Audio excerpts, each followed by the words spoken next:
غیبت یہ ہے کہ کسی کے اندر موجود عیب کو اس کی پیٹھ پیچھے بیان کرنا۔ سیدہ عائشہ رضی اللہ تعالی عنہا سے مروی ہے، انہوں نے حضور سے پوچھا کہ بعض اوقات کسی میں کوئی عیب موجود ہوتا ہے اور اس کو اگر بیان کیا جائے، وہ تو اس کے اندر موجود ہوتا ہے، تو فرمایا اس کو اگر بیان کیا جائے جو موجود ہوتا ہے یہی تو غیبت ہے، اور اگر موجود نہیں ہے تو بیان کیا جائے یہ تو بہتان ہوگا، جو کبیرہ گناہوں میں سے ایک گناہ ہے۔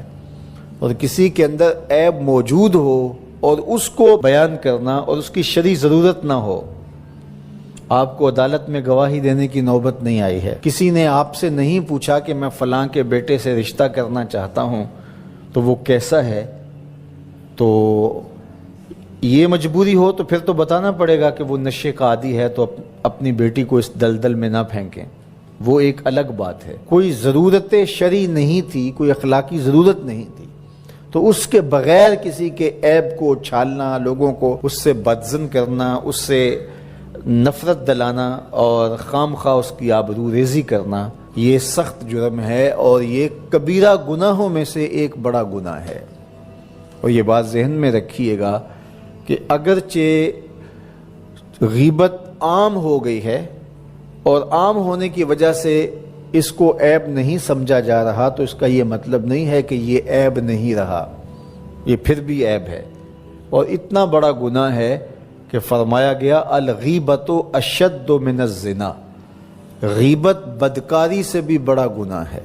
اور پھر بدبختی معاشرتی قدروں کی پامالی یہ ہے کہ کسی کی بدخوئی کرنا یہ تو معمول زندگی لوگوں کا بن ہی گیا، لوگوں کی بیٹیوں کے تبصرے لوگوں کی مجلسوں میں آ جاتے ہیں۔ یہ کتنی بد نصیبی ہے کہ کسی کے گھر کی باتیں وہ 100% درست ہی کیوں نہ ہو، اس کی بیٹی کا تذکرہ، ماں بہن کی باتیں چوپالوں میں، بیٹھکوں میں، مجلسوں میں گونجتے ہوئے کہکہوں کی صورت کے اندر بیان ہوں، تو ذرا بتائیے کہ وہ معاشرہ کوئی معاشرہ ہے؟ آج میں اور آپ دیکھیں کہ ہم کہاں کھڑے ہیں۔ اور آقا کریم علیہ الصلوۃ والسلام کو یہ چیز دکھلائی گئی کہ تانبے کے ناخنوں سے اپنے چہرے کو نوچ رہے ہیں۔ اپنا معاشرہ تشدد اور افتراق کا شکار ہو کے رہ گیا ہے۔ یہاں یہ بات بھی میں کہنا چاہوں گا کہ بریکنگ نیوز کے نام سے جس طرح سے چینلز کی دوڑ لگی ہوئی ہے، اور اس میں یہ نہیں دیکھا جاتا کہ کسی کی عزت کو اچھالنا قرار پا رہا ہے اور اس کا کیا نقصان اس معاشرے میں ہوتا ہے۔ اور تیسری بات یہ ہے کہ برائی کو نشر کرنے سے برائی کی حوصلہ افزائی بھی ہوتی ہے اور لوگ گناہ میں دلیر ہوتے ہیں، اور اگر اس کو بیان کرنا ناگزیر بھی ہو جائے تو اس کو 100 پردوں میں ملفوف کر کے بیان کرنا چاہیے۔ ایک زمانے میں اگر کوئی ایسی خبر لگتی بھی تھی تو لکھا ہوتا تھا نون اور میم، نام نہیں لکھا ہوتا تھا، دونوں قابل اعتراض حالت میں پائے گئے اور پولیس نے موقع پر گرفتار کر لیا۔ تو نون اور میم لکھا ہوتا اور قابل اعتراض حالت، بس یہی ہوتا۔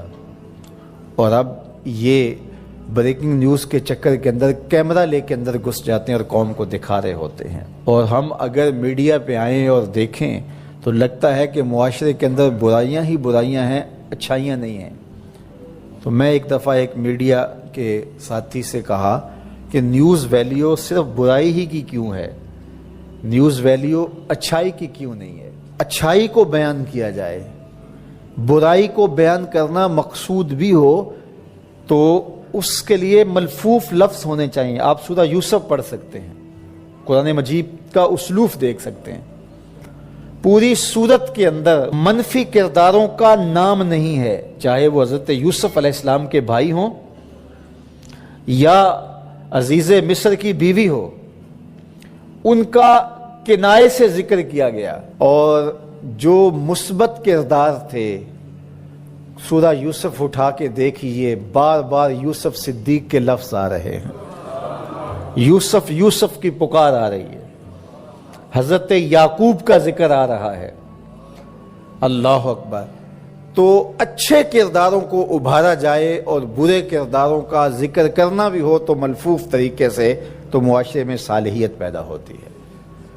لیکن جب ہمارا مقصود ریٹنگ ہو، ہمارا مقصود پیسہ ہو، ہمارا مقصود بیرونی نادیدہ ہاتھوں کا ایجنڈا ہو، تو پھر ہم ہوش و حواس میں نہیں ہوتے، پھر جو ہم سے کروایا جاتا ہے ہم وہی کر رہے ہوتے ہیں۔ یہ بد نصیبی ہے اور یہ دردناک کہانی ہے۔ دوسرا بڑا جرم اور گناہ کبیرہ غیبت ہے۔ صلہ رحمی کو توڑنے کے لیے بھی، ان رشتوں کو پامال کرنے کے لیے بھی غیبت کا ایک اہم کردار ہے۔ اس لیے ہمارے آقا و مولا نے ہمیں غیبت سے بھی منع کیا، اور یہ کبیرہ گناہوں میں بہت بڑا گناہ ہے۔ بلکہ حضور علیہ السلام نے ارشاد فرمایا کہ الغیبۃ اشد من الزنا، کہ جو غیبت ہے وہ زنا سے بھی بدتر ہے۔ اور اس کی وجہ حضور نے یہ بیان فرمائی کہ اگر کوئی شخص بدکاری میں مبتلا ہوتا ہے تو بعد میں توبہ کر لیتا ہے، لیکن غیبت سے توبہ کرنے سے بھی معافی نہیں جب تک جس کی غیبت کی ہے اس سے معافی نہ ملے۔ اس لیے یہ بدکاری سے بھی بڑا گناہ قرار پاتا ہے۔ اور اللہ تعالیٰ جل شانہ نے قرآن مجید سورہ حجرات کے اندر ارشاد فرمایا وَلَا يَغْتَبْ بَعْضُكُمْ بَعْضًا أَيُحِبُّ أَحَدُكُمْ أَنْ يَأْكُلَ لَحْمَ أَخِيهِ مَيْتًا فَكَرِهْتُمُوهُ، ایک دوسرے کی غیبت نہ کرو۔ کیا تم میں سے کوئی شخص یہ پسند کرتا ہے کہ اپنے بھائی کا گوشت کھائے اور وہ بھی مردہ ہو؟ اور اپنے مردہ بھائی کا گوشت نوچ نوچ کے کوئی شخص کھائے تو کیا تم میں سے کوئی شخص پسند کرتا ہے؟ فَكَرِهْتُمُوهُ، کہا تم اس کو ناپسند کرتے ہو۔ جس طرح مردہ بھائی کا گوشت کھانا ناپسند کرتے ہو، اس طرح غیبت سے بھی اجتناب کرو۔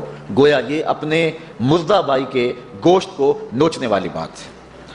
آقا کریم علیہ السلام جب معراج کی رات گئے تو حضور نے کچھ لوگوں کو دیکھا کہ ان کے تانبے کے ناخن ہیں اور اس سے وہ اپنے ہی بدن کو اور اپنے ہی چہرے کو چھیل رہے ہیں۔ تو جبریل امین سے پوچھا کہ یہ کون لوگ ہیں؟ تو حضرت جبریل امین نے حضور کی خدمت میں عرض کی ہؤلاء الذین یغتابون الناس ویقعون فی اعراضہم، یہ وہ لوگ ہیں جو لوگوں کی غیبت کیا کرتے تھے۔ غیبت ایسے ہی ہے جس طرح اپنے بدن کو نوچنا ہے اور اپنے منہ کو چھیلنا ہے۔ آقا کریم کا یہ فرمان بھی سنیے، حضور نے ارشاد فرمایا، طبرانی نے اپنی معجم میں اس کو لکھا المستمع احد المغتابین، فرمایا جو غیبت سنتا ہے وہ بھی ایک غیبت کرنے والا ہی ہے۔ اور صرف زبان سے ہی غیبت نہیں، اگر ہاتھ کے اشارے سے اور گوشائے چشم سے بھی غیبت کی جائے تو وہ بندہ بھی غیبت کرنے والے میں شمار ہوگا اور اس کو بھی اسی طرح سزا بھگتنا ہوگی۔ ایک خاتون کا تذکرہ چلا تو حضرت عائشہ رضی اللہ تعالی عنہا نے اس کا حضور کو بتاتے ہوئے عرض کیا ہاتھ کے اشارے سے کہ وہ چھوٹے قد کی، تو حضور نے فرمایا عائشہ غیبت نہ کرو۔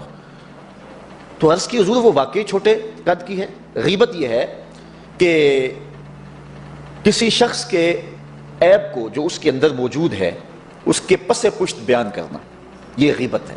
اور اگر اس کے اندر عیب نہیں ہے اور پھر عیب اس پر لگایا جائے تو یہ غیبت نہیں ہے، یہ بہتان ہے۔ اگر اس کے اندر ہے، بالکل ہے، 100% اس کے اندر عیب موجود ہے اور اس عیب کو بیان کیا جائے اس کے پس پشت، جس کو سن کر اس کو دکھ پہنچے گا اور وہ ناراض ہوگا، تو وہ غیبت کہلاتی ہے۔ بصورت دیگر وہ بہتان ہوگا اور وہ دوہرا جرم ہے، غیبت بھی ہے اور بہتان بھی ہے۔ اور اللہ تعالیٰ نے بہتان سے بھی اور غیبت سے بھی منع فرمایا، لیکن آج کا